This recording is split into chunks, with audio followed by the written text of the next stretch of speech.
வியட்நாமில் 4 டேஸ்க்கு 80,000 ஸ்பெண்ட் பண்ணி கூட சாட்டிஸ்ஃபை ஆகலன்னு சொல்கிறீங்க. அதுக்கு என்ன ரீசன் தெரியுமா? உங்கள்கிட்ட ப்ராப்பர் ஐட்னரி பிளானிங் இல்லை.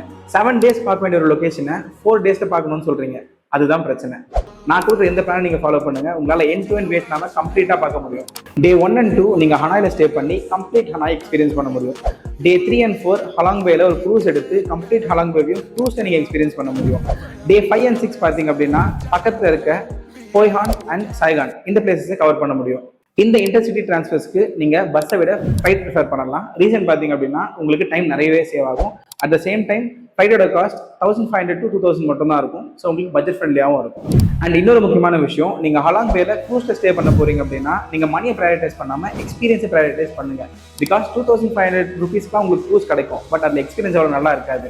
இன்னொரு எக்ஸ்ட்ரா அமௌண்ட் ஒரு 2,500 rupees ஸ்பெண்ட் பண்ணீங்க அப்படின்னா 5,000க்கு நல்ல வியூவோட உங்களுக்கு க்ரூஸில் ஸ்டே கிடைக்கும் வித் நைஸ் ஃபுட்டோட. இந்த மாதிரி பக்காவா நீங்க சாட்டிஸ்ஃபை ஆகிற மாதிரி 3 டிஃப்ரெண்ட் ஐட்னரி பிளான் நம்ம வச்சிருக்கோம். அது உங்களுக்கு வேணும் அப்படின்னா ஜஸ்ட் வியட்நாம்னு கமெண்ட் பண்ணுங்க, நாங்களே உங்களுக்கு ஷேர் பண்றோம்.